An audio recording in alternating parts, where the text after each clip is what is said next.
सागरी ज्ञान नमोताय जाते भरे अरहंतादि महा करि मंगल करियो महा ग्रंथ करण को काज जाते मिले समाज सब पावे निज पद मिथ्या देवादिक भजे थाये मिथ्या पाप तजी तेने साचा भजो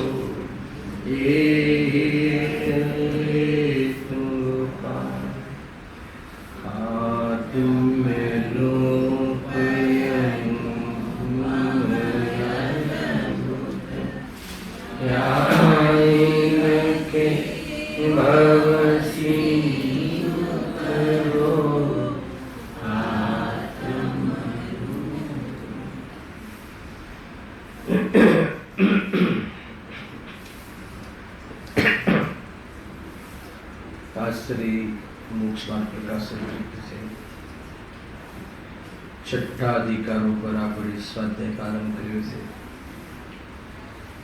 ગયા વ્યાખ્યાનમાં ભૂમિકા રૂપ ચર્ચા થઈ ચૂકી છે। પહેલા પેરેગ્રાફ પર પણ આપણે થોડો ખુલાસો કર્યો હતો। થોડો વિષય યાદ કરતા આપણે આગળ વધીશું। અહીંયા कुदेव कुगुरु कुधर्म निराकरण कुदेव कुगुरु कुधर्म संबंधी जेने श्रद्धान से आस्था से सुखी थवा माटेनु जेमा आत्महित माटे जेने आस्था से ए जीवनो जीवन में क्यारे मोक्ष मार्ग प्रारंभ नहीं थाय। कुल मळीने एम कहेवुं छे कि कुदेव कुगुरु कु शास्त्रनी जे श्रद्धा है ये श्रद्धा एमने मोक्ष मार्ग में बाधक है। एमां बहुत सरस लॉजिक आप्युं छे कि अहींया आ पकड़ लेवा पाछळनो शुं हेतु छे, शाना माटे आ पकड़ लेवुं जोईए। तो एम कहे छे पंडित जी के अनादिकाळथी जीवोने मिथ्या दर्शन आदिक भाव छे। समझो शुं कहेवा मांगे अनादिकाळ ज्यारथी जीव से अनादिथी से निगोद में दरेक जीव निगोद में रहे से पहला प्रथम त्याथी बहार आवे से तो अनादिथी मिथ्या दर्शन आदिक भाव से एटले शुं कि अनादिथी देह बुद्धि से अनादिथी परद्रव्य में एकत्व बुद्धि से परद्रव्य में कर्तव्य बुद्धि से परद्रव्यना परिणमनथी हूँ करी सकूँ छूँ मारा अनुसार परिणमे तो हूँ सुखी थाऊँ आवी जे मान्यताओं से अनादिनी से एवं लागतुं हशे कि एकेंद्रिय जीव में आवी मान्यता केवी रीते छे पण एने जे प्राप्त पर्याय छे एने जे संयोग वसन जे एक इंद्रियनुं शरीर छे स्पर्शेन्द्रियनुं तो एने लक्ष्य करीने एमां एवुं माने छे कि आ हूँ छूं आनु हूँ करी सकूँ छूँ अमारे आधीन है एवं माने हवे त्याथी जीव निकळीने मनुष्यादि गति में आवे छे तो ये जेनी अनादिथी जेनी मान्यता है एनी ज पुष्टि करनाराओनो समागम करे छे।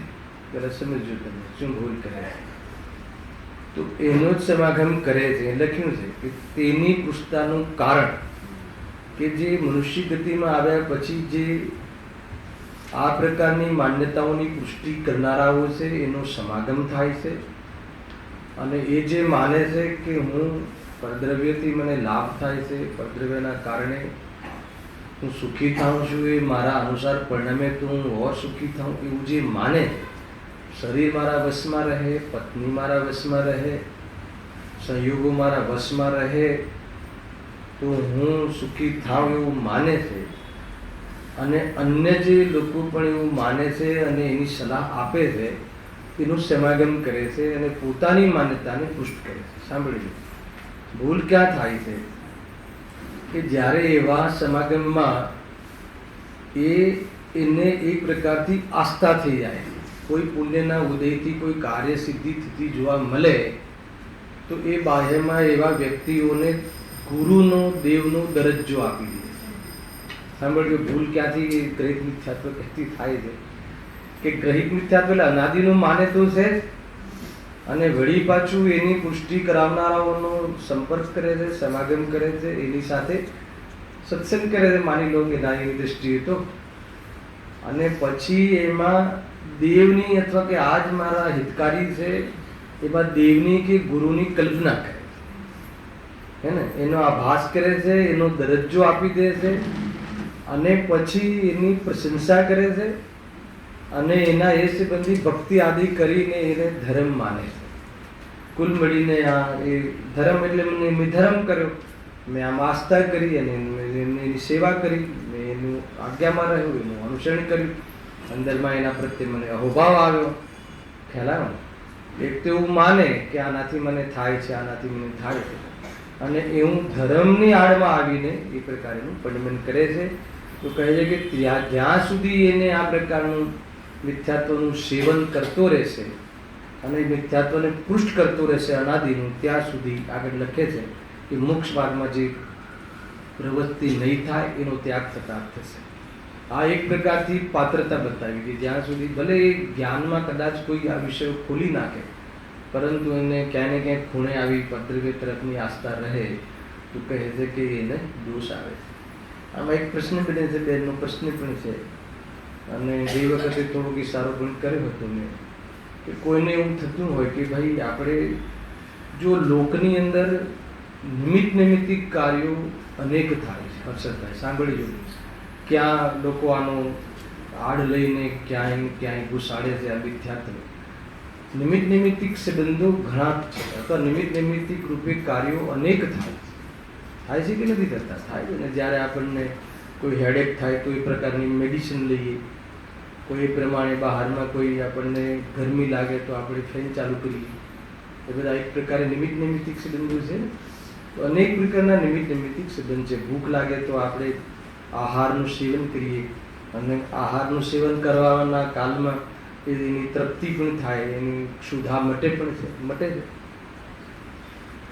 આ એક નિમિત્તિક કાર્ય છે. એક કાર્ય થવામાં અનેક કારણ છે. સાંભળજો, થોડુંક એનો બેઝ બનાવી દઉં. પ્રશ્ન આવે ને પ્રશ્ન ના રહેવો જોઈએ. એને 5 સમવાય કહો અથવા અનેક કારણ છે. એમાં નિમિત્તનું પેટ બહુ મોટું છે. નિમિત્તમાં એક અંતરંગ નિમિત્ત છે અને એક બહિરંગ નિમિત્ત છે, અથવા પ્રેરક નિમિત્ત છે. તો જે ક્ષુધા મટે છે એમાં અંતરંગ નિમિત્ત તો સાતા કર્મનો ઉદય થાય, અને બહિરંગ નિમિત્ત તો એ આહાર આદિનું આવવું થાય એ છે. આટલું થયું. અને જે બહારમાં આહાર આદિ એવા કાર્ય થાય, સાંભળજો, નિમિત્ત કોને કહેવાય? બહુ સાદી ભાષામાં ચર્ચા કરું છું કે એવું કાર્ય બીજા પદાર્થમાં જોવામાં મળે કે જેના કારણે આપણે એના પર આરોપ આપી શકીએ કે આના કારણે મને ભૂખ મટી. આ ધ્યાન રાખજો. ખ્યાલ? માન લો કે મને ભૂખ લાગી, તો આહાર નિમિત્ત છે, તો એ આહારનું આવવું થાય છે, તો આહાર ઉપર આપણે આરોપ આપી શકીએ કે આહારના કારણે મને ભૂખ મટી. નિમિત્ત કારણ મટી. ખરેખર તો ભૂખ શાનાથી મટી છે? ઓર નિમિત્ત કારણ તો એ સમય એ વખતે એનો સાતાનો ઉદય. અને ઉપાદાનની ઓરથી જોઈએ તો એ સમયે એ પ્રકારે થવાની શરીરની યોગ્યતા, શરીરનો રોગ છે, અને એ શરીરની યોગ્યતા અને મને જે આકુળતા મટી છે એમાં મને જે મારા ઉપાદાનમાં જે ઈચ્છા શક્તિ ઘટી, અર્થાત તો એ સંબંધીનો વિકલ્પ જે ડાઉન થયો, એની શક્તિ ડાઉન થઈ, અને એને લઈને મને જે આકુળતા ઘટી છે એટલે ઘટી છે. એક કાર્ય થાય જેમાં આ બધો કાર્યક્રમ બને છે. તો એમાં કોઈ દોષ નથી, પણ એમાં કયું કારણ માની લે? ઉપાદાન કારણ માની લે, તો એ તો અનાદિથી માને જ છે. એને ગ્રહિત મિથ્યાત્વ, અગ્રહિત મિથ્યાત્વ તો છે. ત્યાં સુધી મિથ્યાત્વ, અગ્રહિત મિથ્યાત્વ અને અગ્રહિત મિથ્યાત્વ ના હોય તો નિમિત્તિકનું યથાર્થ જ્ઞાન, ત્યાં સુધી રોલ બરાબર છે. હવે કોઈનો એવો પ્રશ્ન હોય કે જ્યારે તમે એક આવા કાર્યોમાં નિમિત્ત તરીકે તમે માનો છો કે આહાર લીધો અને આપણને મટ્યું, તો એમાં તો કઈ મિથ્યાત્વ તો છે જ નહીં. મિથ્યાત્વ ક્રિયામાં નથી, એક્ઝામ રાખજો. મિથ્યાત્વ ભાવમાં નથી, મિથ્યાત્વ માન્યતામાં. બરાબર છે. હવે એવો પ્રશ્ન સંભવે છે, અને લાસ્ટ ટાઈમ મેં થોડો ઇશારો બી કર્યો હતો કે તો પછી આપણે કોઈ રોગ શરીરનો મટાડવો હોય, મોક્ષ માર્ગની વાત નથી એમ કેવું છે બેન, એ મોક્ષ માર્ગની વાત નથી. લૌકિકમાં જ માની લો કે આપણને કોઈ રોગ થયો, કે આપણને કોઈ અસાધ્ય રોગ થયો, કે કોઈ અન્ય કોઈ એવી જાતિની બહારમાં પ્રતિકૂળતાઓ આવે છે, તો એમાં કોઈ એમ કહે કે ભાઈ તમે કાળા પથ્થરની કે લાલ કલરના પથ્થરની વિધિ પહેરો, તો એ બી તો નિમિત્ત નૈમિત્તિક થયું ને. તો એમાં શું વાંધો છે? એમાં ગ્રહિત મિથ્યા તો ક્યાં પ્રશ્ન? બરાબર છે પ્રશ્ન કે નથી બરાબર? હા, એ તો કહ્યું ને પહેલા આપણે ડોક્ટર પાસે ગયા તો ડોક્ટરે આપણને દવા આપી, તો એવી રીતે કોઈ એ ડોક્ટર વાળા પાસે જઈએ કે જે આ પથ્થરો આપતો હોય, તો એમાં આપણે એની પાસે, તો એના પર એટલા માટે મેં નિમિત્તની ભાષા ક્લિયર કરી કે એનામાં એવું કાર્ય થવું જોઈએ કે આરોપ આપી શકે, હે ને. એ તો બેવકૂફ બનાવવાની વાત છે, એ તો અંધશ્રદ્ધા છે કે બી કોઈ પથ્થર પહેરી લેવાથી કોઈ આ મટી જાય, કે એમાં બી કોઈ સાયન્ટિફિક રીઝન હોય તો વાત જુદી છે, પણ એમાં કોઈ આસ્થાનું રીઝન હોય, વાત માન્યતાની છે. કોઈ સાયન્ટિફિક રીઝન હોય કે ભાઈ એવી કોઈ જાતિનો કોઈ પથ્થર પહેરીએ છે કે જેથી એના આકર એના કોઈ રેઝ છે કે રેઝના કારણે એ વસ્તુ મટે છે, એ સાયન્ટિફિક છે. તો એમાં કોઈ એ વાત નથી આવતી. પરંતુ કોઈ કે ભાઈ અમે આ બધા મંત્રેલા પદાર્થો છે અને આ પહેરો તો આમ થઈ જાય, આ કરો તો આમ થઈ જાય, તો કહે છે કે એ એવી જે આસ્થા કરાવે અને એને પાછું ધર્મ સાથે જોડે, એને તંત્ર મંત્ર આદિ સાથે જોડે, એને કોઈ દેવી દેવતાઓનો એના ઉપર મતલબ કે બરાબર શું કહે, દેવી દેવતાઓનો એના ઉપર શું છે પ્રેમ છે, એ આધાર લે, તો કે એ બધું પછી ગ્રહિત મિથ્યા પકડમાં આવ્યું કે નહીં. એના ઉપર જોવાની વસ્તુ છે કે એની સાથે જોઈન્ટ કરી દે કે ભાઈ આ જે પથ્થર છે એમાં પ્રભાવ છે ફલાણી દેવીનો કે ફલાણા દેવતાનો, અને એને લઈને તેમને મટી જશે, તો કહે છે કે એ બધી વસ્તુમાં પછી વાત ક્યાં આવશે? ખ્યાલ આવે કે નહીં? અને થોડી નિમિત્ત તરીકે બી તો માને છે, એ તો ઉપાદાન માને છે કે આ ભગવાન છે, પછી એના તરફનું એને એ પ્રમાણે દરજ્જો આપી દેશે અને એ પ્રમાણે. અને પહેલાં તો એનાથી તો સુખી થતો નથી, પરદ્રવ્યથી તો સુખી થતો નથી જ, પણ એ સુખ માને છે એ તો અનાદિનું છે, અને વર્તમાનમાં આવું ગ્રહણ કરાવે છે, કોઈ એને પોષે છે, કોઈ એનું પાકું કરાવે છે, એનું નામ ગ્રહિત મિથ્યા છે. તો એ રીતે એમાં ગ્રહિત મિથ્યાત્વનો દોષ લાગે છે.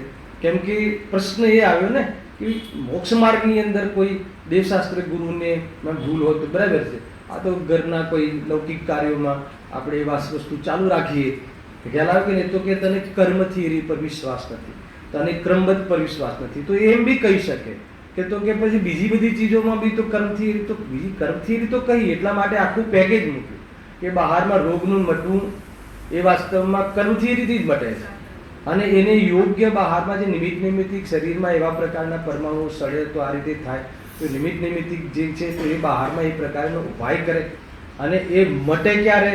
કે ઉદય આવે કર્મનો, અને સુખી થાય ક્યારે? મોહ મટે ત્યારે. આ ત્રણ તમે બરાબર રાખજો. શું કહ્યું ઋષભ? ખ્યાલ આવ્યો? તો નહીં તો લોકો પછી એકાંત કરે, ડોક્ટર પાસે નહીં જવાનું, તો કે ડોક્ટર પાસે તું દેહની આસક્તિના કારણે જાય છે એક, અને તને રોગ મટાડવો હોય તો તું ડોક્ટર પાસે જા, ભુવા પાસે નહીં જા, કેમ કે ભુવાનું નોલેજ નથી, એ ભુવાનો વિષય નથી. વાત એ હતી લાસ્ટ વ્યાખ્યાનમાં, હે ને. કોઈ આપણને કોઈ અંદરમાં છાતીમાં પેઇન થાય છે તો ભુવાનું કામ છે કે ડૉક્ટરનું કામ? બાહ્યમાં લૌકિક નિમિત્ત તરીકે તો કે ડૉક્ટરનું કામ છે, કેમ કે એ સંબંધી, એ પાર્ટ સંબંધી, એ ઇન્સ્ટ્રુમેન્ટ સંબંધી એને નોલેજ છે, ખ્યાલ આવે કે નહીં? તો એ નોલેજના અનુસાર એ ઉપાય કરે છે, અને એમાં મટવું ન મટવું બહારમાં નિમિત્ત તરીકે કર્મનો આધાર છે, એને અનુકૂળ આવવું કે ન આવવું એ તો સાતાવીરની કર્મનો ઉદય હોય તો એ પ્રમાણે અનુકૂળ આવે છે એ દવા આદિ, અને એમાં તો પણ સુખી થવું ના થવું એનો આધાર કોણ છે? કસાય. કસાય માટે, મોહ માટે શરીરથી, તો જ તું સુખી થાય, એક નંબરની વાત છે. બાકી બધી આજુબાજુની વાતો છે. તો આટલી વસ્તુ બરાબર ખ્યાલમાં રાખવું, અને એમાં કોઈ અંધશ્રદ્ધામાં કે ભાઈ દવાઓથી નહીં પણ દુઆઓથી મટે તો એ સમજી લેવાનું કે ગ્રહિત મિથ્યા હે ને. કોઈની દુઆ, જીનેન્દ્ર ભગવાનની દુઆ, એ તો કે ઓર ગ્રહિતનો બાપ છે, કે અહીંયા કોઈ દુઆનું કામ નથી. નિમિત્ત તરીકે દવાથી મટે તો સમજમાં આવે છે, પણ દુઆનું કામ નથી. અંધશ્રદ્ધા, એ અંધશ્રદ્ધા કહો કે ગ્રહિત મિથ્યાત્વ કહો, એક જ વાત છે. ખ્યાલ આવે તો ના આવે તો ફેર પૂછજો, એ તમે વારંવાર પૂછજો, હે ને. મને જેટલો પ્રશ્નનો ખ્યાલ આવ્યો એનો ઉત્તર આ હોઈ શકે છે, છતાં તમે પૂછતા રહેજો. એમાં એ અંદરથી મેલ કાઢવો છે ને, ક્યાંય ને ક્યાંય બેઠી છે વાત, તો એ અહીંયા એટલા માટે કહે છે. જો હવે વિષય આપણે આગળ ચલાવીએ છીએ, એમાં પહેલો પેરેગ્રાફનું સાર કહ્યું. હવે જે હેડિંગ છે કુદેવનું નિરૂપણ અને તેની સેવાનો વિષય, એમાં આપણે એક સાવધાન કર્યા હતા કે કોઈ વ્યક્તિ કુદેવ નથી. યાદ આવે છે કે નહીં? એક છે દેવ અને એક છે અદેવ. આપણે દેવમાં આવીએ કે અદેવમાં આવીએ? બોલો, આપણે દેવમાં આવીએ કે અદેવમાં આવીએ? આ વાત ભારે પડે છે ને. કે જો આમાં કેવું છે કે 4 ગતિમાં એક દેવ ગતિ છે, તો દેવ ગતિના જીવોને પણ દેવ કહેવાય છે. એ વાત પતી ગઈ. હવે એક દેવ કોને કહે છે? અર્યંત પરમાત્મા, સિદ્ધ પરમાત્મા. વિતરાગી દેવને પણ દેવ કહે છે, કે જે મનુષ્ય ગતિના જીવ હોવા છતાં જે વિતરાગી થઈ જાય છે એને ભગવાન અથવા દેવ કહે છે. બરાબર છે? તો એ જે દેવની, અહીંયા જે દેવની વાત છે એ દેવની વાત છે. કયા? વિતરાગી દેવની વાત છે. એ સિવાય બાકીના બધા મનુષ્ય ગતિના બાકીના મનુષ્ય, શેષ મનુષ્ય, નરનારકી, પછી તિર્યંચ અને દેવ ગતિના તમામ દેવો, એ બધા આ દેવની સામે શું છે? અદેવ. અદેવ એટલે એ આ દેવ નથી. બસ. એટલે આપણે અર્યંત દેવ નથી. ભગવાન આત્મા છીએ એ વાત જુદી છે, સ્વરૂપે અર્યંત છે એ વાત જુદી છે, પણ પર્યાયની અંદર અત્યારે આપણે દેવ નથી. તો આપણે બધા અદેવમાં આવી. એટલે 2 જ ભાગ પડે છે. દેવ, જે આ દેવ ગુરુ ધર્મના પ્રકરણમાં દેવ નામનું જે પ્રકરણ છે એની અંદર એકમાત્ર વિતરાગી ભગવાન દેવ છે, બાકી બધા અદેવ છે. બરાબર છે? દેવ એને કહેવાય કે જે, માની લો કે કોને કહેવાય ભગવાન દેવ કોને કહેવાય? એની પરિભાષા છે શાસ્ત્રોમાં, કે જે સર્વને જાણે પણ અપ્રભાવી રહે, એનું નામ ભગવાન છે. અથવા અપ્રભાવી રહીને સર્વને જાણે એને દેવ કહે છે, ભગવાન કહે છે. આ પરિભાષા છે. કોઈ બી પદાર્થ પ્રત્યે કોઈ અપેક્ષા નહીં. સકલ ગે જ્ઞાય તદપી સર્વજ્ઞ ભગવાનની આસ. જો દરેક સંપ્રદાય પોતપોતાના ભગવાનને સર્વજ્ઞ તો માને છે, કેમ કે અંતર્યામી છે, સર્વને જાણનાર છે, અને એ તો હવે એ છે કે નહીં એ વસ્તુ જુદી છે, પણ માને છે. બરાબર? એને લઈને કેટલા પ્રશ્નો અહીંયા થવાના છે. એવો કોઈ બી સંપ્રદાય એવો નથી હોતો કે પોતાના ભગવાનને અધૂરું માને, જ્ઞાની અધૂરું જ્ઞાન માને. એને સર્વના જ્ઞાતા છે અમારા ભગવાન. અને જે ભગવાન હોય છે સર્વના જ્ઞાતા હોય છે, પરંતુ એ જે રીતે સર્વના જ્ઞાતા કહે છે અને કહીને પછી દુવિધાઓ બતાવે છે, તો એમની જ વાત એમના જ માધ્યમથી ખંડિત થાય છે. એ વાત આગળ આવવાની છે. આટલો ખ્યાલ આવ્યો? આગળ આ પ્રકરણ એમ તો બહુ સરળ છે આગળના કરતા, પરંતુ થોડીક મેટર તમારે સમજવી જોઈશે, કેમ કે આગળ આ બધી જરૂરત પડવાની છે. તો અહીંયા બાકીને બધા આદેવ. તો હવે પછી કુદેવ ક્યાં આવ્યા? તો કુદેવ ક્યાં વસે છે? તો કે કોઈ કુદેવ નથી. કુદેવ તો એની માનસિક જે દશા છે, માન્યતા છે, એમાં કુદેવ પણ હે ને. બહારમાં કોઈ બી તમને, માની લો કે તમે એક રૂમાલ ખરીદ્યો, એ દિવસથી તમારા ધંધામાં શું થયું? ધંધો જબરજસ્ત ચાલી ગયો. તો આ રૂમાલ ભગવાન થઈ જશે. રૂમાલ અને એ પછી તમે કોઈ બી કિંમત ઉપર નહીં આપો. તમને ખ્યાલ છે ચોપડી ચંદ્રકાંતભાઈ, આ બધી વાત તો બહુ જૂની છે, પણ આપણને મેલની ખબર નથી. માન લો કે મેં ધંધો ચાલુ કર્યો હોય ને તમારી પહેલી 11 રૂપિયા મૂડી લીધી હોય, ખાલી 11 રૂપિયા. બરાબર છે? હવે હું 11 કરોડ તમને આપી શકું છું, પણ તમારા 11 રૂપિયા તમને નહીં આપું. કેમ? ખ્યાલ?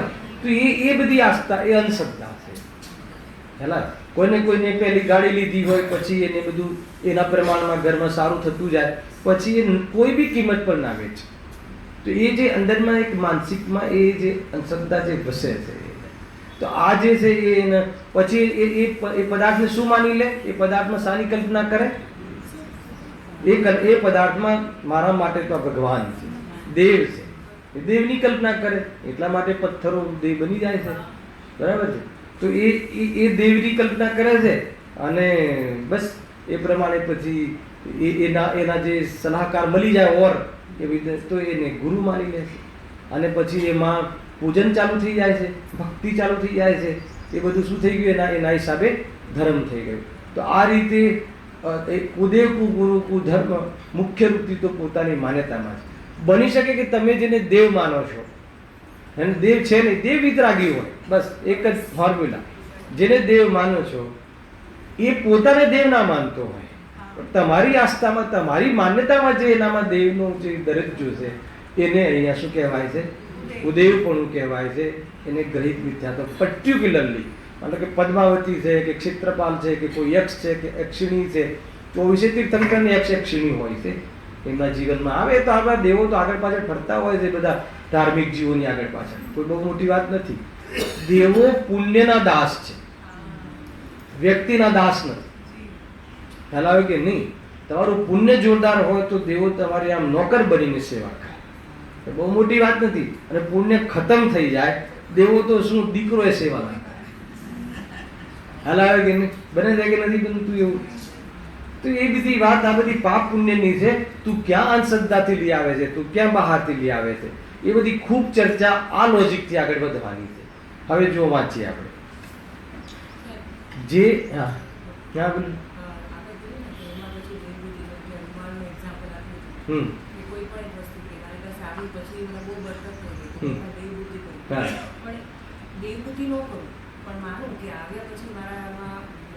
એટલે શું માનો તમે?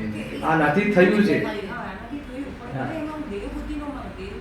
આત્માની દ્રષ્ટિ થયા વગર નિમિત્તિક જીવ ન માની શકે.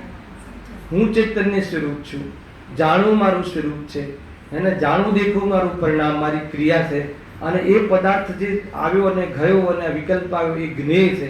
એ રીતે જ્યારે જ્ઞાન અને રાગની જ્યાં સુધી ભિન્નતા ન વાસે ત્યાં સુધી નિમિત્તિક બોલે ખરો, પરંતુ એ નિમિત્તિક ન માને, એને ઉપાદાન કાળ માની અને એ વાસ્તવમાં મિથ્યાત્વનું સેવન કરતો હોય. હેલો, એટલે હું તમને આટલી બધી ચર્ચા કરું છું, નિમિત્તિકની ખુલાસા કરી નાખું છું, પણ મારી માન્યતામાં હું નિમિત્તિક માનું છું કે મારાથી તમને સમજાય છે એમ માનું છું. અને મારાથી તમને સમજાય છે તો હું તમારો ગુરુ થયો કે નહીં. ભલે હું ગુરુ શબ્દ ના વાપરું, પણ ગુરુની હું ફિલિંગ, એટીટ્યુડ મારું ગુરુનું રહે કે ના રહે, તો એ પ્રમાણે એ કુદેવપણાની અંદરમાં માન્યતા રહે છે. તમારી બી થાય કે નહીં, કમસે કમ ભલે તમે ગુરુનો કોઈ વ્યવહાર બાહેમાં ન કરો, એ જ્યારે વિશેષ લાભ થાય ત્યારે કરો, પરંતુ એક શરૂઆતમાં તમને અંદરમાં એવી ફિલિંગ કે તમારા એટીટ્યુડમાં આવી જાય કે આ મારા ગુરુ છે. હલાવે ને એ રીતે છે. અને ગુરુ તો વિતરાગ માર્ગ બતાવે, રાગ છોડાવડાવે, દેહ બુદ્ધિ છોડાવડાવવામાં કારણ બને, એને ઉપચારથી ગુરુ કહેવાય છે. બાકી તો ઇષ્ટોપદેશમાં તો કહે છે કે તું સ્વયં પોતાનો ગુરુ છે, કે જ્ઞાન સ્વયં પોતાને શીખવાડે છે, સ્વયં પોતાને એક પ્રકારથી એને એજ્યુકેટ કરે છે, પોતાને તૈયાર કરે છે. ખ્યાલ આ રીતે છે. બરાબર? એ ચાલતો વિષયમાં તો પ્રશ્ન જેટલા થાય એટલા કરજો. તાત્કાલિક સ્પોટની વાત છે હે ને, કે જે ચાલતો વિષય તો શું છે, તમારું માનસ બનેલું હોય અને બધાનું બનેલું હોય તો ઉપયોગી થઈ પડશે. બરાબર? છતાં કોઈ વિશેષ ખ્યાલ ના આવતો હોય તો વિચારીને પછી ચર્ચા કરી શકો છો.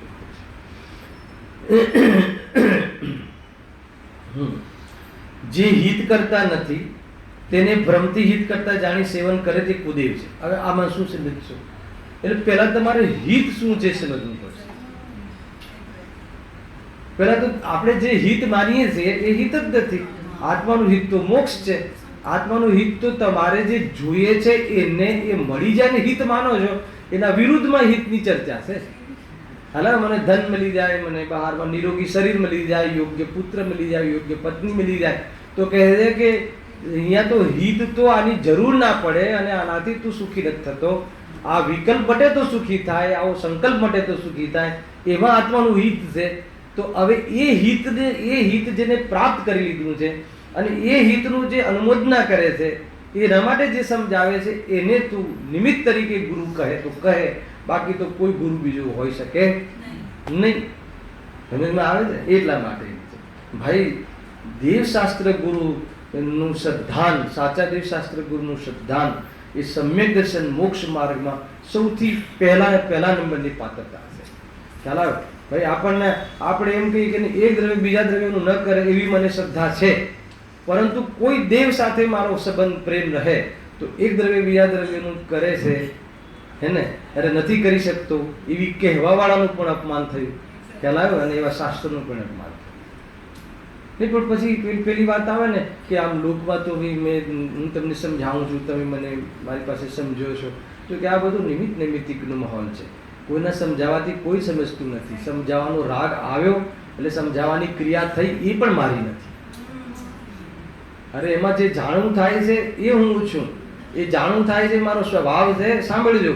અને આ જે જાણવાનો રાગ થાય છે અને સમજાવવાનો રાગ થાય છે એ હું નથી, એવું જે જાણવું થાય છે ભેદ જ્ઞાન છે, એ સમ્યક જ્ઞાન છે. અને આ સમ્યક જ્ઞાન થાય તો મોક્ષ માર્ગ ખુલે છે, એમાં મિથ્યાત્વ ત્યાં ઊભું નથી રહેતું. અને જેટલું પણ બહારમાં આપણને આસક્તિ છે પર પદાર્થના લક્ષ્યની, એ છૂટતી જાય છે અને જીવ મુક્તિને પ્રાપ્ત થઈ જાય છે. ખ્યાલ આવે કે નહીં? શાના માટે? શું એમ કે ભાઈ કર્મ થિયરી છે કે નહીં? મને હજુ બી નથી સમજાતું કે લોકો ખોટા ભાવ ને ખોટા પાપ બહુ કરે, ખોટા કાર્યો બહુ કરે અને બહારમાં પછી એવી વ્યવસ્થા શોધે કે કોઈ અનુકૂળતા મળી જાય. તો તું પાપ નહીં કર ને, કે જે બહારમાં અનુકૂળતા પ્રતિકૂળતાનો જે નાચ છે ને એ પાપ પુણ્યનો છે, એ કર્મનો છે. તો પાપના પરિણામથી એ બધી વ્યવસ્થાઓ બહારમાં અનુકૂળતાઓ પ્રતિકૂળતાઓ થાય છે અને પુણ્યથી અનુકૂળતાઓ થાય છે. અને ધર્મ બંનેમાં નથી. જે આપણે કામ કરવું છે એમાં આ બંને પરિસ્થિતિમાં કંઈ કામ નથી. બંને પરિસ્થિતિમાં શું રહેવું જોઈએ? અપ્રભાવી રહેવું જોઈએ, ઉપેક્ષિત રહેવું જોઈએ. એ તો બહારના કર્મની પોઝિશનો છે, એમાં મારી સાથે કાંઈ લેવા દેવા. એ આખો અલગ ટ્રેક છે, મુક્તિનો માર્ગ અલગ ટ્રેક છે. ખ્યાલ આવે ને? એ રીતે છે. અહીંયા જો હવે અહીંયા લખ્યું, તે હિત કરતા નથી, તેને ભ્રમથી હિત કરતા જાણી સેવન કરે તે કુદેવ છે. ટૂંકમાં માન લો કે કુદેવપણું એ છે કે એને પોતાના સુખને પ્રાપ્તિ સાથે પરપદાર્થની જે એની સાથે જોડી દે છે. બસ એને ધર્મની સાથે જોડી દે છે. એ ક્યાંય ને ક્યાંય અંદરમાં એને અહોભાવ આવી જ જાય છે, ગુરુનો દેવનો આવી જ જાય. એકમાત્ર પંચ પરમિષ્ટિ સિવાય કોઈ ગુરુનો કોઈ દેવનો દરજ્જો નીચેની ભૂમિકામાં નથી હોતો. એ મગજમાં રાખવું કે આપણે ત્યાં પંચ પરમિષ્ટિને વાસ્તવમાં ગુરુ અને દેવ કહ્યા છે. અને એના નીચે પછી કોઈ દેવ ગુરુ સામાન્ય કથનમાં કહો, કોઈ ઉપચારથી સામાન્ય કહો, કોઈ નીચે ચાહે સંકિતિ હોય કે ચાહે કોઈ બહારમાં કોઈ સૌધર્મેન્દ્ર હોય કે કોઈ બી હોય, એ ગુરુના દરજ્જામાં કે દેવના દરજ્જામાં એ જીવ નથી આવતો. જૈન શાસ્ત્ર ધર્મશાસ્ત્રના અનુસાર આ એની નિરૂપણ પદ્ધતિ છે. ગુરુદેવશ્રી તો બહુ કહે, વસ્ત્ર સહિત કોઈ ગુરુ માને મનાવડાવે તો કે નિગોદનું બન્યું છે. ખ્યાલ આવ્યો કે નહીં? એ રીતે શું કહે છે? હવે કોઈ એમ કહે કે ભાઈ આ જે હિત કરતા નથી તેને ભ્રમથી હિત કરતા જાણી સેવન કરે છે, તો આ કુદેવનું સેવનનો ખ્યાલ આવ્યો ને? સેવનનો બી અર્થ કર્યો હતો લાસ્ટ ટાઈમ. સેવન કરવું એટલે શું ઋષભ? હે ને? એ સંબંધી એને માનવું, એ શ્રદ્ધા કરવી, એને અનુસરવું, હે ને? એ મતલબ કે આનાથી મને હિત થાય છે, માનવું સામાન્ય, એ રીતે. બરાબર છે.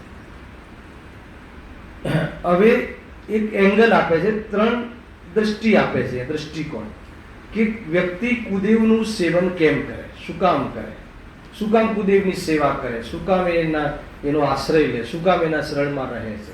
તો 3 ઉદ્દેશથી રહે છે. કયા 3 ઉદ્દેશ છે? જુઓ, તેનું સેવન 3 પ્રકારના પ્રયોજન સહિત કરવામાં આવે છે. 3 પ્રયોજન, 3 પ્રકારના ઉદ્દેશ છે. આમાં બધું જ આવી જશે, આપણી જેટલી અંદર જે ઉદ્દેશ હોય ને એટલું. ઇન્ટેન્શન્સ. કોઈ ઠેકાણે મોક્ષનું પ્રયોજન છે. ખ્યાલ? કોઈ બી વ્યક્તિ કુદેવના આશ્રય કેમ જાય? એને 5મો આખો અધિકાર છે ને, શિવ મત છે, સાંખ્ય મત છે, બૌદ્ધ મત છે, ફલાણો મત છે. એ બધા મતને અંગીકાર કેમ કરે છે? તે આવ્યું કે બધા મુક્તિના માટે અંગીકાર કરે છે. અન્ય મતને અંગીકાર શું કામ કરે છે? જે બુદ્ધિઝમ છે કે જે બી બધા જે પ્રકારના જે સંપ્રદાયો છે, અન્ય મત છે, એ અન્ય મતને અંગીકાર અથવા એના ફોલોઅર્સ બનવા પાછળનો શું ઇન્ટેન્શનનો શું ઉદ્દેશ હોય છે? તો ત્યાં આપણે કહ્યું ને, મુક્તિ માટે, મોક્ષ માટે. હવે ત્યાં મોક્ષ કોને કહે છે અને મોક્ષ જવું શું છે, એક આત્મામાં બધા આત્માનું મળી જવું કે જે બી ત્યાં એની જે ભ્રમણાઓ બહુ ચર્ચા થઈ ચૂકી છે. તો એક તો સૌથી પહેલાં જીવ મંદિરમાં કે આપણે કુળ કે શું ન લગાવીએ, પણ દેવગુરુ શાસ્ત્ર પાસે શું કામ જાય છે? ચાહે સુદેવ પાસે જાય કે ચાહે કુદેવ પાસે જાય, તો શાના માટે જાય છે? કાં તો એ મોક્ષ માટે જાય. બરાબર છે? આપણે મંદિરમાં શું કામ આવીએ છીએ? સંકિત બોલો. અત્યારે શાસ્ત્રના શરણમાં શું કામ આવ્યા છીએ? હેલા, ગુરુ પાસે શું કામ જઈએ છીએ? શિવંદર ભગવાન પાસે શું કામ જઈએ છીએ? શાના માટે જઈએ છીએ? બતા. કોઈ ગૃહસ્થી માટે, કોઈ લૌકિક લાભ માટે કે મોક્ષ માટે? બોલો, ચિંતા કર્યા કર, બોલો. કોઈ મિથ્યા તો નહીં ઘૂસી જાય. મોક્ષ માટે. પાકી વાત છે ને? એટલે મોક્ષ માટે કહ્યું એનો અર્થ એ થઈ ગયો કે અન્ય કામના માટે નહીં. હવે મોક્ષ માટે તો વિચારો કે ભગવાન મોક્ષ આપે છે કે નથી આપતા? બોલો, આપે છે તો બસ શું કામ જઈએ કે નહીં? મોક્ષ માર્ગનું માર્ગદર્શન મળે છે, એ ધ્યાનમાં માર્ગદર્શન મળે છે. તો માર્ગદર્શનથી મોક્ષ થઈ જશે? તો કે માર્ગદર્શનના અનુસાર પ્રવર્તન કરે જીવ, સ્વયં પોતાના ઉપાદાનથી કરે તો મોક્ષે જાય. બસ આટલી ક્રિયા સમજવી. હેલા ને, એકદમ કન્સેપ્ટ ખ્યાલ આવે છે? બરાબર. એનાથી કાંઈ પણ આગળ પાછળ કોઈ મનમાં ચાલતું હોય તો શું સમજવાનું? ગ્રહિત મિથ્યા તો ઘૂસી જશે. સમજમાં આવે છે કે આ છે મતલબ જ નથી, એ બધી ગ્રહણ કરવાની વાત આવી ગયા. તો ખોટું જે અનાદિથી પરદ્રવ્ય મને દુકાન ચલાવડાવે છે તો આ મોક્ષે લઈ જાય છે.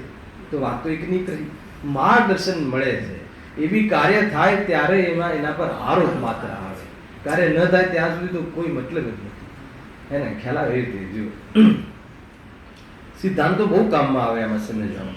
એક તો આ પોઈન્ટ બરાબર છે કે મોક્ષનું પ્રયોજન છે. બીજું શું હોઈ શકે? પોતાનાથી વિચારો વાંચ્યા વગર શું પ્રયોજન છે? હા, બહુ આ લખ્યું એમાં કયું બે એમાં ભેદ કર્યા. કોઈ ઠેકાણે તો પરલોકનું પ્રયોજન છે અને કોઈ ઠેકાણે આ લોકનું પ્રયોજન છે. એટલે શું? કાં તો કોઈને આ ભાવનું કે ભાઈ આ ભાવમાં મને બધું બરાબર સરખું મળે, શરીર નિરોગી થાય ને બહારમાં અનુકૂળતાઓ મળે, એને સારા વિવાહ મળે ને સારા ઘર વર મળે ને સારું શું એ ખબર નથી. સારું કોને કહેવાય એની પાસે કોઈ પરિભાષા નથી. ક્યારેક સારું કહે, ક્યારેક એને જ ખરાબ કહે. એ તો આપણે બહુ ભણ્યા છે યાર. કાંઈ મતલબ જ નથી. રાગના ને મોહના ઠેકાણા જ ના હોય. બદલાયા રાખે ભૂત નહીં જાય. ચંચલ છે ને એ છે.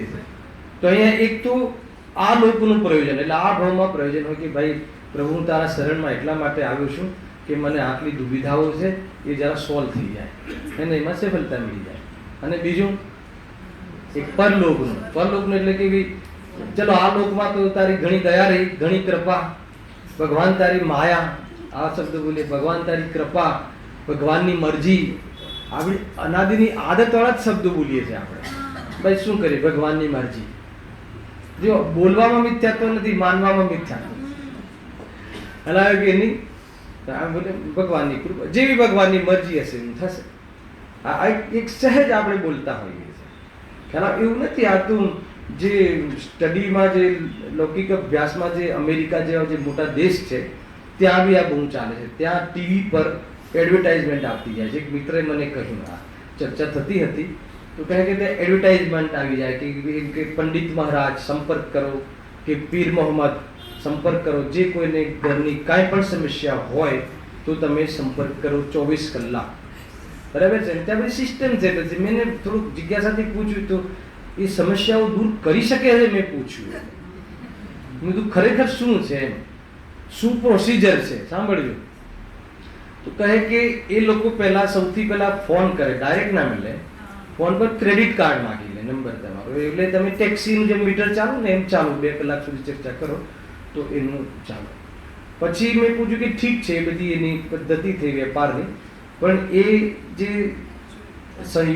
આપણી સમસ્યાઓ છે એનું નિરાકરણ કરે તો કે એકવાર ઇન્ટરવ્યૂ લેવામાં આવેલો. એને એક આખી વિધિ બતાવી કે એકવાર ઇન્ટરવ્યૂ લીધો હતો કે ભાઈ આ સમસ્યાઓ તમે મટાડી શકો છો? એટલે કે ના, સમસ્યા કોઈ અમે મટાડી શકતા નથી, અમે તો કાઉન્સેલિંગ કરીએ છીએ. પહેલાં કે માનો લો માણસને કોઈ વ્યક્તિને તકલીફ હોય તો અમે એને સમજાવીએ, જેમ આપણે દીકરા દીકરી લડે તો સમજાવીએ ને એમ સમજાવીએ છીએ, બીજું કાંઈ કરતા નથી.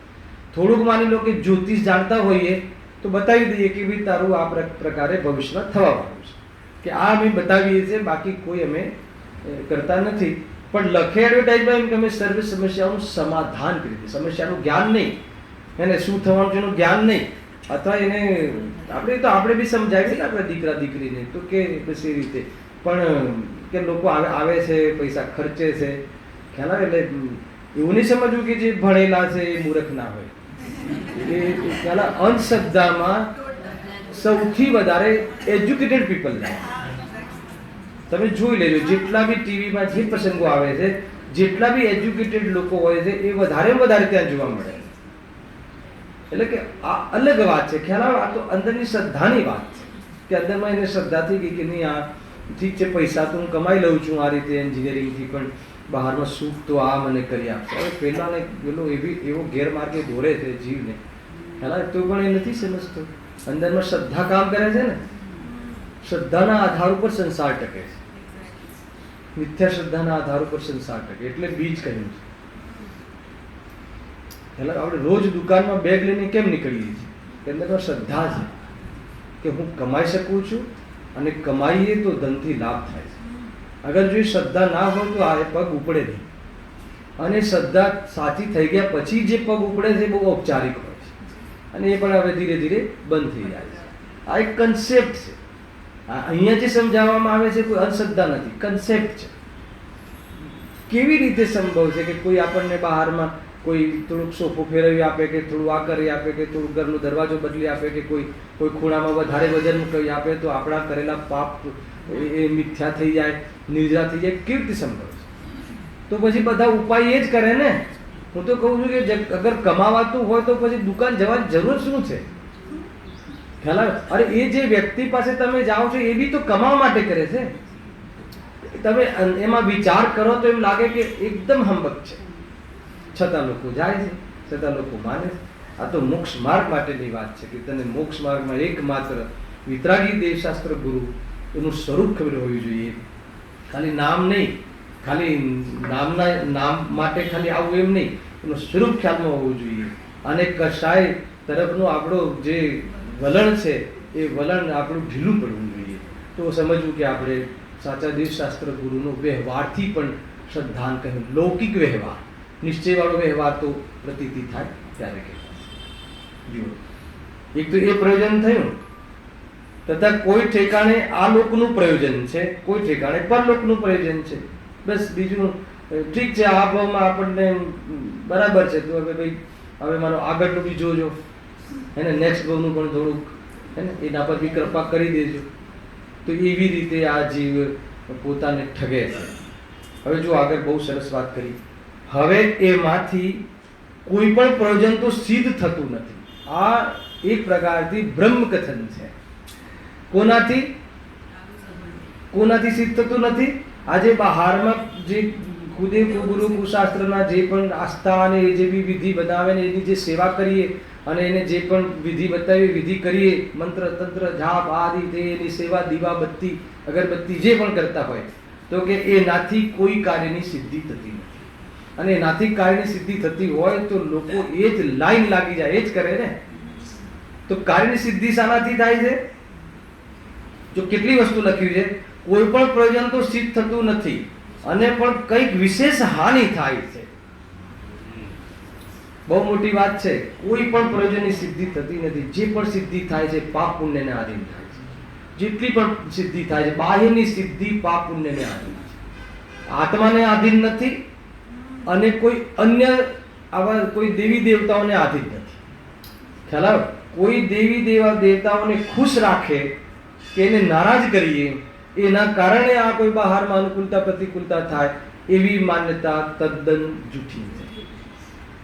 ખ્યાલ આવે કે નહીં? જોઈ લો, ઇતિહાસ ગવાહ છે. કર્મ થિયરી, મોટા મોટા જે જ્ઞાનીઓ, ધર્માત્માઓ, મહારાજાઓ, રાજાઓ, એના જીવનમાં કેટલી ઉથલ પાથલ આવે છે. આપણે ત્યાં તો ઘણા ઉદાહરણ છે. શ્રી રામચંદ્ર જોઈ લો, હલાવે કે નહીં, 14 વર્ષની વનવાસ, એમાં ક્યારેક જાય, બેગામ આગળ જાય તો દેવોનો પકડ તો આવે જ છે. એમાં બી દેવો શું કરે?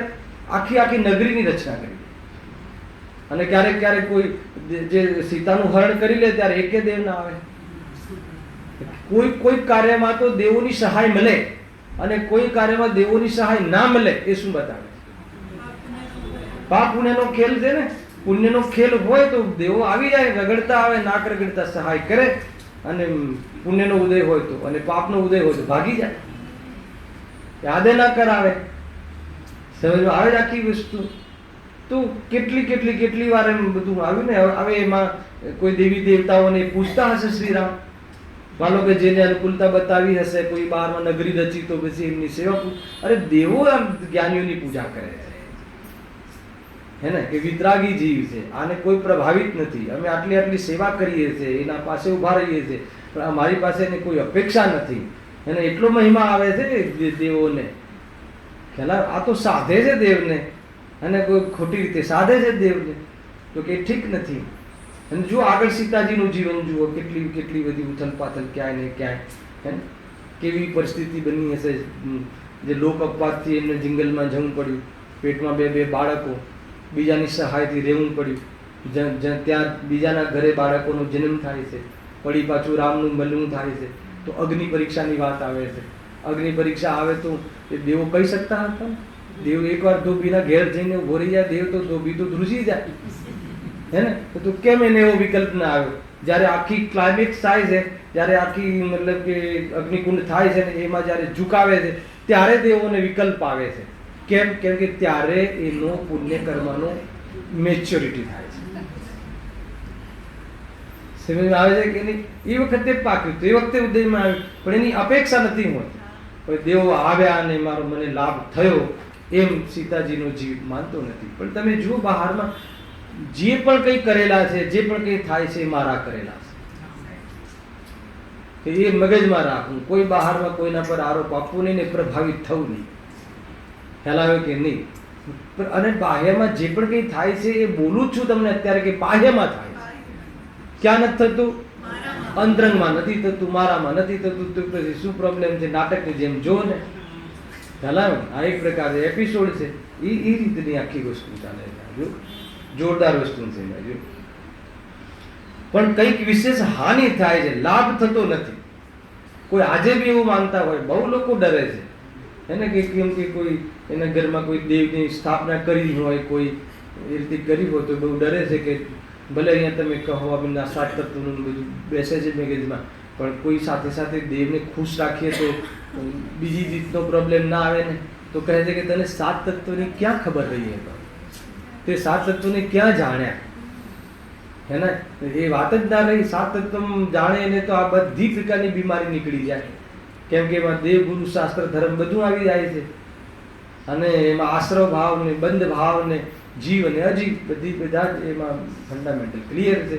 તો અહીંયા ચોખ્ખી ના પાડે છે કે ભાઈ તને અંદર અંદરમાં તને શું બુરું થઈ જશે બતાવો.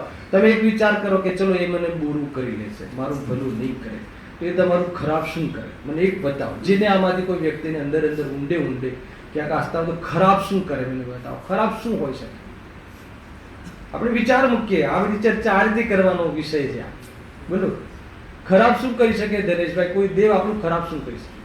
તો કે શરીર લૂંટી લે, ધન લૂંટી લે, તો તમારું શું ખરાબ થાય બતાવો. ભૂલ તો એ છે ને કે શરીરમાં કઈ થતા મારું ખરાબ થાય છે, હે ને? તો હવે માની લો કે બહારમાં રોગથી નથી થતું તો દેવોથી થાય છે. તો દેવોને પછી એને સમર્પિત થઈ ગયો, એને ભગવાન માની લીધા, હે ને? કે નહીં તું મને બસ આવી જાતિની કોઈ પણ પ્રકારમાં તકલીફો નહીં આપે. તો તકલીફ કોને આપે ખબર છે? કે જેને પાપનો ઉદય હોય અને એની સાથે ઋણાનું સંબંધ હોય, એની સાથે થાય, બીજાની સાથે ન થાય. આગળ આવવાનું છે, કાલે આવી જશે. ઘણી બધી ચીજો છે. બહુ શાંતિથી સાંભળજો. ક્યાંય ને ક્યાંય ખૂણે આપણે અધ્યાત્મની ઊંચી વાત સાંભળીએ છીએ એટલે એમ નહીં સમજવું એને કે આપણને કોઈ અંદરમાં કોઈ આવી જાતિની કોઈ માન્યતા નથી ચાલતી. પણ એ માન્યતા ચાલતી હશે ત્યાં સુધી આ તત્વજ્ઞાન કોઈ કાર્યકારી નહીં થાય. એ નક્કી વાત છે. શાનો ડર છે? સ્વપ્નના ભેદ વિજ્ઞાનમાં ની વાત તમે સમજો છો, સાંભળો છો, પછી કોઈ દેવતાને ખુશ રાખવાની વાત ક્યાંથી આવે છે? ક્યાંથી પછી લગ્ન કરીને પહેલા તો દેવી પાસે જવું જ પડે કે જે કુળદેવી પાસે જવું જ પડે, વાત ક્યાંથી આવે છે? શાના માટે જવું પડે? ખ્યાલ આવે છે? સમજમાં આવે છે વસ્તુ? અને જે પણ કાંઈ થશે ઘરની અંદર એ શાના કારણે થશે? કર્મના આધીન છે, તારા કર્મને આધીન છે. અને એ જે બી કંઈ થશે એની અંદર તારે ભેદજ્ઞાન કરવાનું છે. ચાહે બહારમાં ધન આવે કે ધન જાય, બંને પ્રસંગોમાં ભેદજ્ઞાનનો પ્રસંગ છે. ભેદજ્ઞાનનો પ્રસંગ ક્યારે નથી એ બતાવો. તો કે અસંગની પંચેન્દ્રિય સુધી ભેદજ્ઞાનનો પ્રસંગ નથી અને તું સંગની પંચેન્દ્રિય છે, તેને ભેદજ્ઞાનનો પ્રસંગ છે. સુખી થવા માટે ભેદજ્ઞાન રૂપી કાર્ય કરવાની જરૂર છે. હવે બતાવો મને કે ક્યાં આપણું કંઈ બહારમાં કાંઈ દુઃખી થવાનું કારણ તો બતાવો. એ આ બધી થયેલી ચર્ચા હું તમને કહું. આની બહુ ચર્ચા મારે પહેલા થયેલી છે ઘણા લોકો સાથે. કે ભાઈ આપણું કોઈ શું ખરાબ કરે? તને લાગે છે કે હું ખરાબ કરે? ખરાબ શું કરે? બદલાય છે ઘડી એમ. અને ઘણી વાર એમ થાય કે નહીં એમ કે સારું થયું કે રૂપિયા જતા રહ્યા. ખ્યાલ આવે કે દીકરાઓ લડતા બંધ થઈ ગયા. હવે સારું કહેવું કે ખરાબ કહેવું એ બધી સોચ છે એક વ્યક્તિની, હે ને. આધ્યાત્મિક નથી, ત્યાં અધ્યાત્મ નથી. સારું ને સારું ખરાબ કંઈ હોતું જ નથી. સમ્યક મિથ્યા હોય છે, અને સમ્યક એ હોય છે કે હું ચૈતન્ય સ્વરૂપ છું, હું ધ્રુવ છું, હું ત્રણેય કાળે પોતાની અનંત સંપત્તિ અનંત વૈભવ સહિત રહું છું. બાકી બધું જે થાય છે એ બહારમાં કર્મને લઈને થતી પોઝિશનો છે, અને એમાં મારું કાંઈ જતું નથી, અને મારે એમાં મારું કોઈ પણ જાતની જવાબદારી છે નહીં. આ પ્રમાણે અગર જો એ નિસ્પૃહ ભાવે નિર્વિકલ્પ થઈ જાય તો કામ થઈ જાય. તો બરાબર છે, સરસ વાત છે આટલી. અને મને બતાવો કે મેં તમને આ જે કન્સેપ્ટ કીધો કે આ જે વિધિ બતાવી એ વિધિમાં શું કરવાનું છે? સોચ બદલવાની છે, અભિપ્રાય બદલવાનો છે. ખ્યાલ આવે કે નહીં? અને અભિપ્રાય પલટાય પછી તમે જુઓ જે મજા આવશે જીવવાની, જે નોર્મલ થઈ જશે. આ છે જો. હા, તેથી તેનું સેવન મિથ્યા ભાવ છે તે અહીં દર્શાવીએ છીએ. હવે સાંભળો, બહુ જોરદાર વાત લખી છે. અન્ય મતમાં જેના સેવનથી મુક્તિ થવી કહી છે તેને કોઈ જીવ મોક્ષને અર્થે સેવન કરે છે. આ ત્રણેય વસ્તુઓને અહીંયા ફરીથી બાયફર્કેટ કરે છે. ફરીથી પહેલું તો શાના માટે શું પ્રયોજનથી કુદેવ પાસે જાય? મોક્ષનું. તો અન્ય મતમાં જેના સેવનથી મુક્તિ થવી કહી છે તેને કોઈ જીવ મોક્ષને અર્થે સેવન કરે છે, પણ તેથી મોક્ષ થતો નથી. ઉપર કહ્યું ને કે પ્રયોજનની સિદ્ધિ થતી નથી. હવે અહીંયા લખે છે તેનું વર્ણન તો પૂર્વે અન્ય મત અધિકારમાં જ કહ્યું છે. જે પહેલા પ્રકારનો જે એનો ઉદ્દેશ કહ્યો હતો કે કુદેવ પાસે જે મોક્ષ માટે જાય એનું પ્રકરણ આ છઠ્ઠા અધિકારમાં નથી, એ પાંચમા અધિકારમાં અમે કહી આવ્યા છે. અને એમાં આપણે બધા એક બે વાર નહીં, અનંત વાર એ પ્રકારના પ્રયાસો કરી ચૂક્યા છીએ, અને હજુ બી આપણે સંસારમાં જેમને તેમ ઉભા છીએ.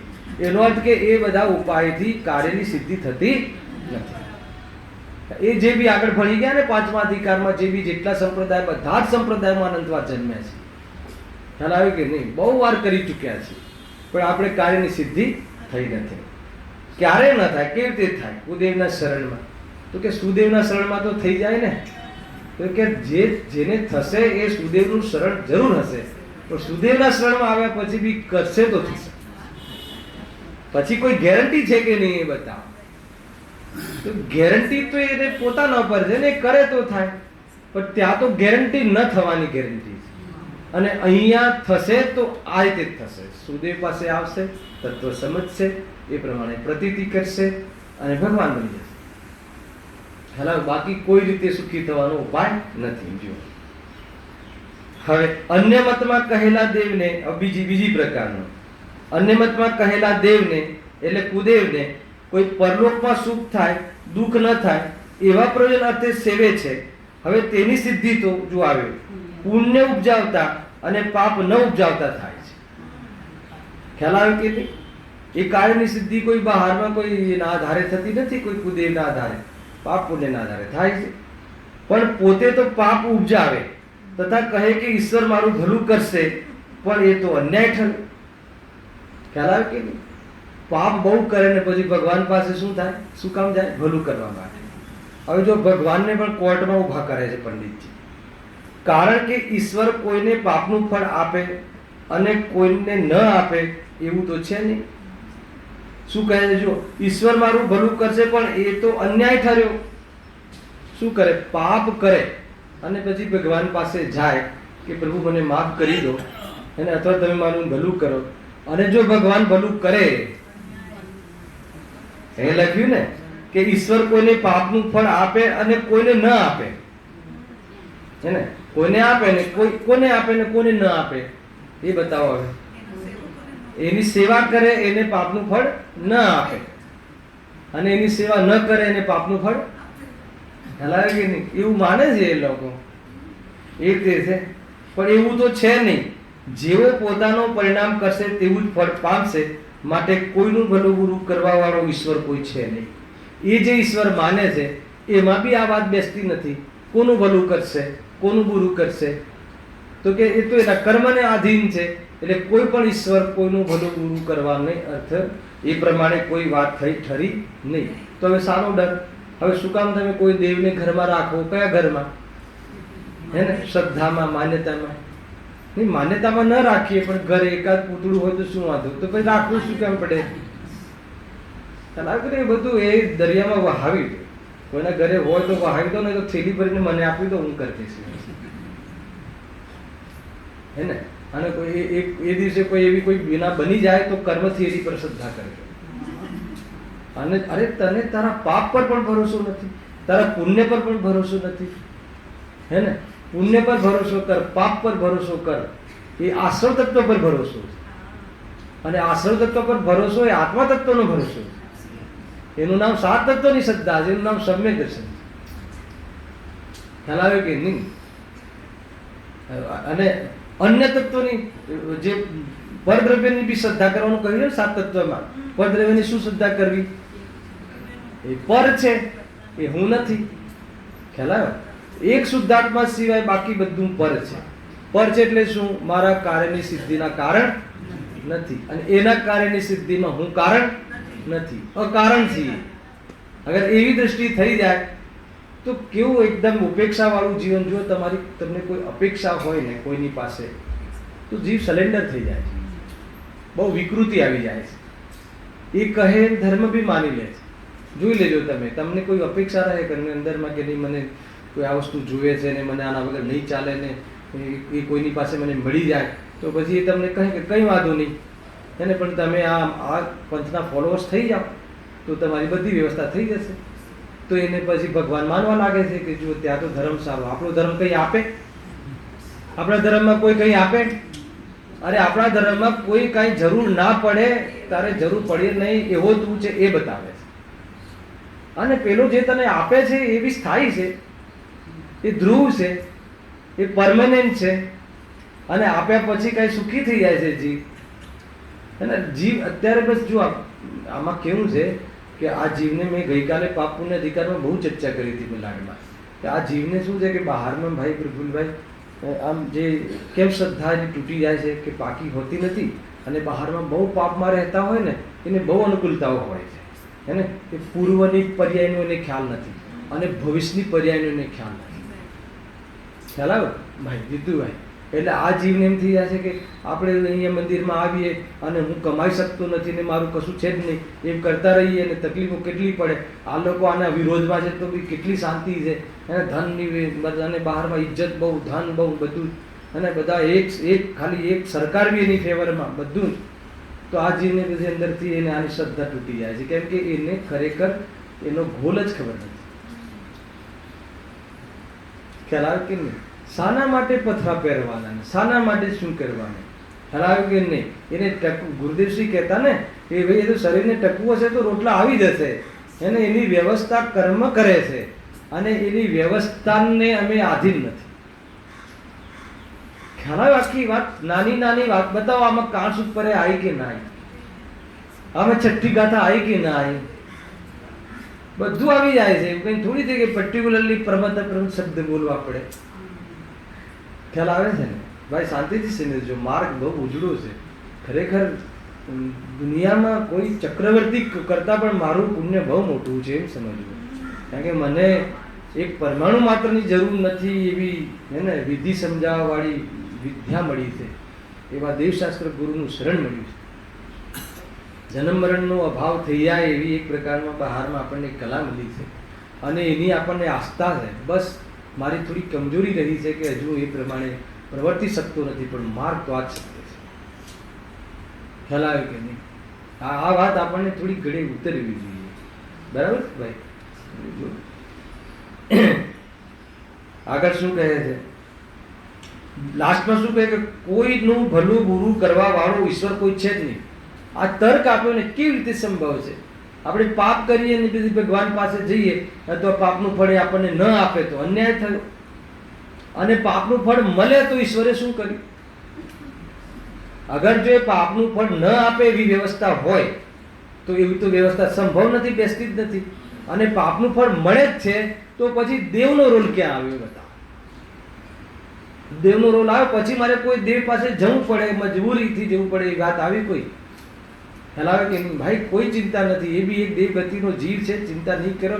એ પણ બહુ દુઃખી જીવ છે, રાગી દ્વેષી જીવ છે. હે ને? હવે પોતે બી રાગી દ્વેષી છીએ ને એ બી રાગી દ્વેષી છીએ, તો કેવી રીતે કોઈના ભલામાં નિમિત્ત પણ બને?